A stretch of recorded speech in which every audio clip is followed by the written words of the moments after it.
Em nome do Pai, do Filho e do Espírito Santo. Amém. Inspirai, Senhor, as nossas ações e ajudai-nos a realizá-las, para que em vós comece, em vós termine tudo o que fizermos, por Cristo nosso Senhor. Amém. Em nome do Pai, do Filho e do Espírito Santo. Amém. Salve Maria Imaculada e viva Cristo Rei. Eu sou Tiago Bruno, missionário e jornalista católico, aqui para o canal Católicos de Verdade. Hoje nesse vídeo eu quero trazer uma carta de Dom Rob Mozart, um bispo holandês. E esse bispo deu uma bela de uma invertida no Toshito Fernandes, no Cardeal Fernandes, que cada vez mais só cria confusão dentro da igreja, né? Esperemos que esse herege saia lá do local onde ele está. Eu quero ler essa carta que é muito boa e colocar aqui com vocês. Mas antes, eu preciso falar do evangelho de hoje, Lucas 20, do 27 ao 40. É aquele evangelho que os saduceus, eles perguntam a Jesus, né? O cara morreu, era casado e os seus 7 irmãos se casaram com a viúva para manter a sua descendência. Qual deles ficará com a viúva quando morrerem? Aí Jesus esclarece, né? Olha, aqueles que são dignos, né, da ressurreição, da salvação, não se casarão, serão como anjos. Por que, Tiago, é tão importante trazer este evangelho? Eu vou pegar aqui uma fala de São Beda, na Catena Áurea Amarela, que é a Catena Áurea que explica o evangelho de Lucas, né?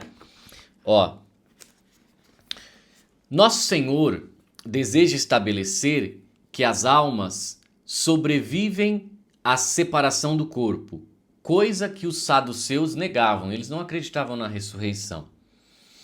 E daí, concluir pela ressurreição dos corpos, pois que participam das boas e más ações das almas. Há de fato uma vida verdadeira que vivem os justos diante de Deus, mesmo após a morte do corpo.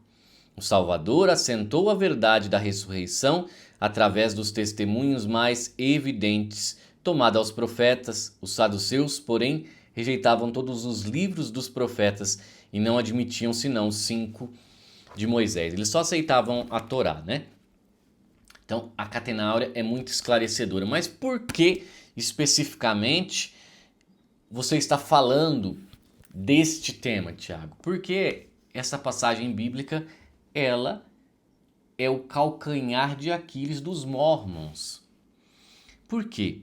Porque os Mormons, eles tratam o casamento como uma união eterna. Então, quando você faz essa união, quando você se une com uma mulher, segundo eles, a pessoa vai ser casada também no outro mundo. E Jesus fala que não haverá casamento no outro mundo, né? No céu não tem casamento.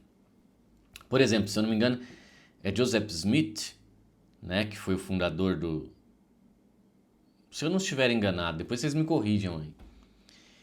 Ele, Joseph, documentalmente, ele fez essa união com 28 mulheres. Mas, segundo os próprios documentos dos Mormons ali, parece-me que ele passou de 40 esposas. Segundo a live que eu fiz com um jovem que foi muitos anos Mormon, ele disse que o argumento de Joseph Smith era que Deus falou para ele que ele deveria casar, se juntar com tal mulher, senão aconteceriam umas desgraças muito grandes na vida deles. Sabe, esses eram os argumentos. Mas não era, essa união não era só uma união para depois da vida, não. Muitas de fato haviam as relações ali. Então assim, Isso daqui já é um fato que elimina, né, essa religião que é dos Mormons, que na realidade eles não seguem a Bíblia.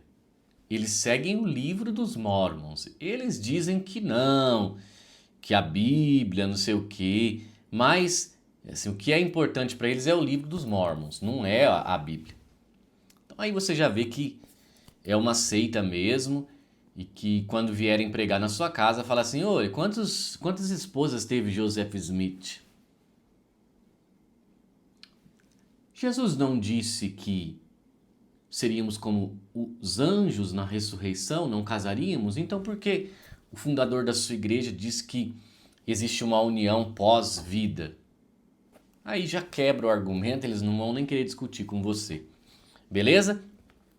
Então vamos para a carta que quebrou Tuchito Fernandes no meio. Bispo Mozart sobre a declaração do Dicastério da Doutrina da Fé acerca dos títulos marianos. O cardeal Fernandes causa confusão mais uma vez. Esse aqui é um texto de Dom Rob Mozart, bispo auxiliar de Hertogenbosch, Holanda. Não sei se se fala dessa forma, porque é um monte de consoantes aqui no meio, mas vamos lá, né? Nunca deixa de me surpreender que, no mundo moderno, as pessoas tenham medo principalmente das palavras. Já não parece haver temor do pecado ou da insensatez, mas apenas do mal entendido. E como se não fosse suficientemente claro, não existe verdade que não possa ser mal compreendida. A teologia católica sempre enfatizou de modo extraordinariamente forte Cristo como o único Salvador. É precisamente por isso que jamais enxerguei qualquer ameaça na maneira como se fala de Maria. A posição de Cristo é tão absoluta que seria absurdo pensar que alguém pudesse realmente ofuscá-lo. Cooperação não significa rivalidade. Se Deus verdadeiramente se fez homem, então ele não apenas se humilhou, mas também se tornou dependente da obediência humana. Primeiro Maria, depois dos apóstolos e por fim de todos nós. O cardeal Fernandes vê fantasmas quando afirma que já não é aconselhável usar o título corredentora para Maria. Assim, não vejo nada de irrazoável na ideia de que Maria, de modo totalmente subordinado e por graça, participou da obra de Cristo.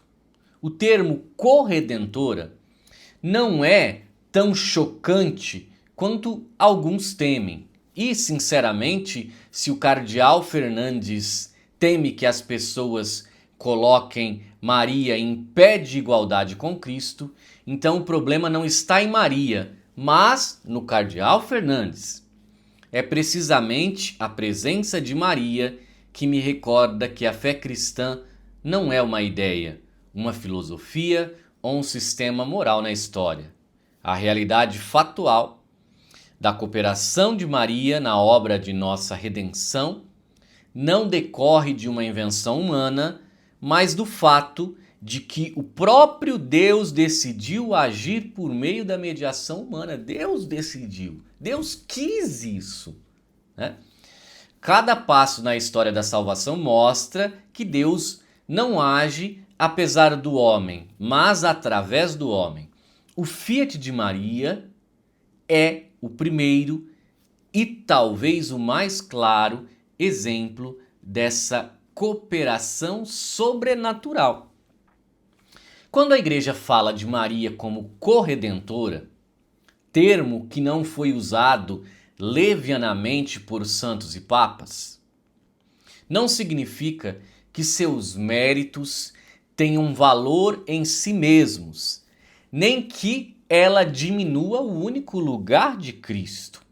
A tradição afirma que, por uma graça inefável, ela está envolvida de modo incomparável naquilo que Cristo realizou. Maria, ela está envolvida na graça salvífica de Cristo. É impossível separar isso, né? O sim dela é parte disso tudo.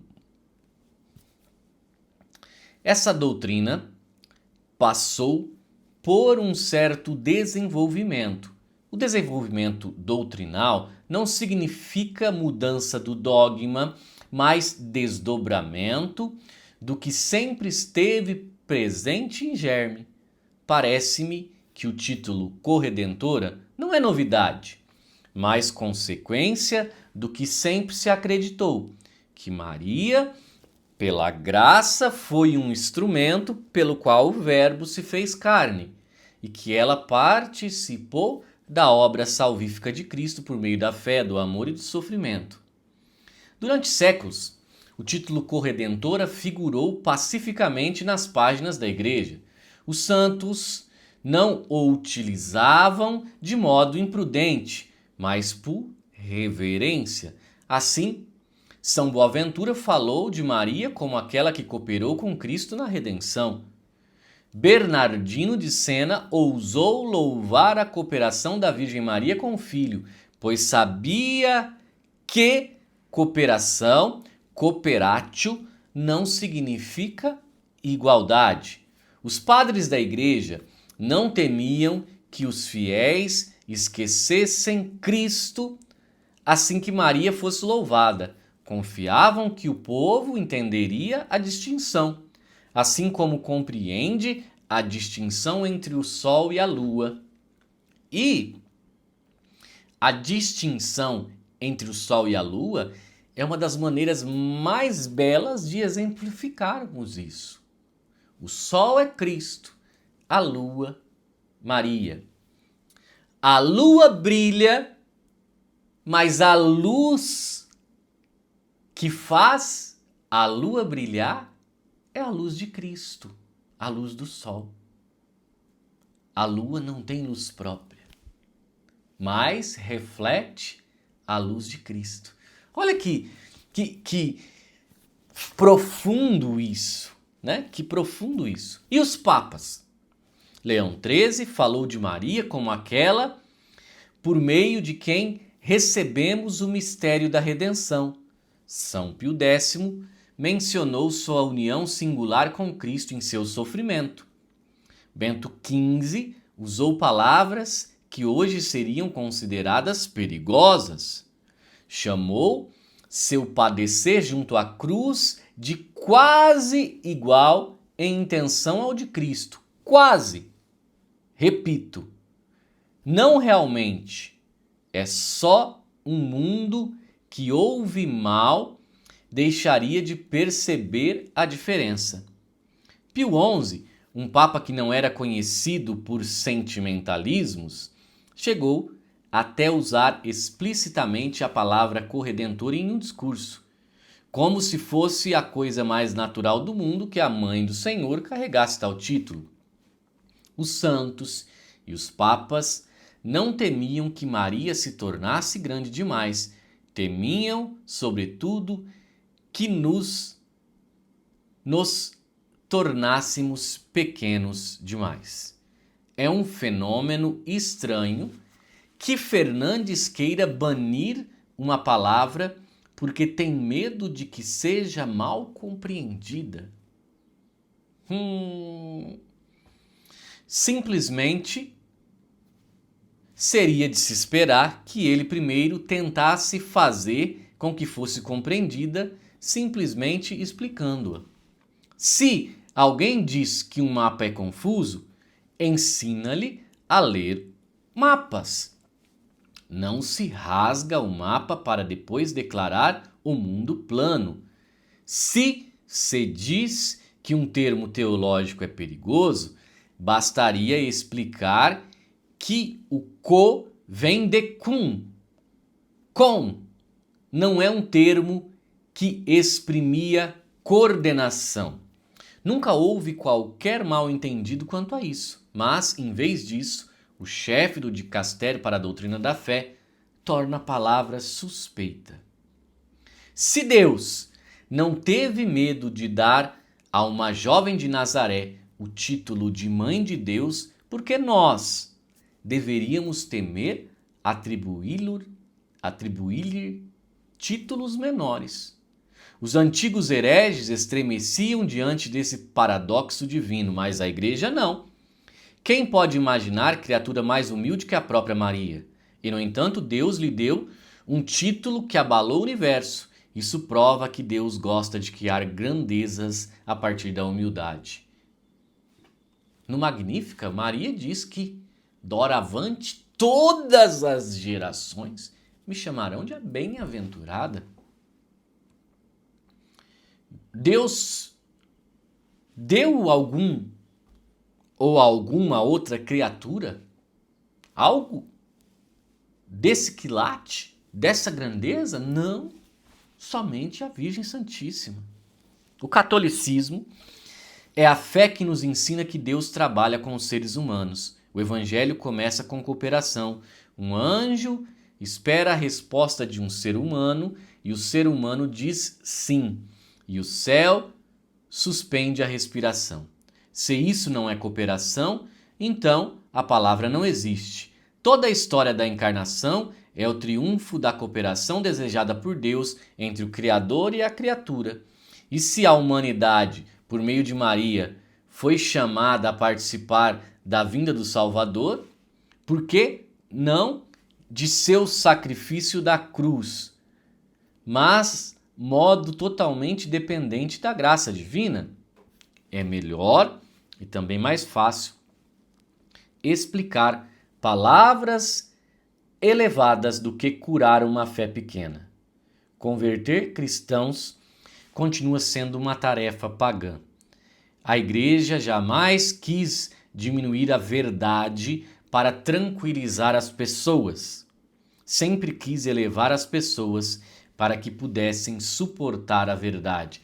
Agora, eu preciso negar o que eu sempre preguei para não desagradar as pessoas? Ah, vá plantar batatas, né? Isso são palavras minhas, tá? Vá plantar batatas. A verdade precisa e continua sendo pregada e falada. E agora, o bispo Don Rob Mozart, ele oferece algumas sugestões. Primeiro, ensine-se o significado em vez de apagar palavras. Segundo, a continuidade eclesial não deve depender das sensibilidades contemporâneas. Terceiro, o paradoxo e a linguagem complexa fazem parte da identidade católica. E quarto, o papel de Maria não ameaça Cristo, mas confirma sua encarnação e seu amor pela cooperação humana. Don Rob Mozart, que é o bispo auxiliar lá da Holanda. Grandiosíssima carta. Eu acho que aqui fica muito claro o papel de corredentora de Nossa Senhora e medianeira de todas as graças. Que chore aí esses que estão reclamando, hein? Aliás, eu acho que eu vou ter que fazer outra resposta ao Padre Zezinho, porque o Padre Zezinho não para de destilar ali nas suas catequeses falas contrárias à corredenção de Nossa Senhora e mediação de todas as graças. Acho que eu vou ter que fazer, hein, Padre Zezinho? Bola pra frente.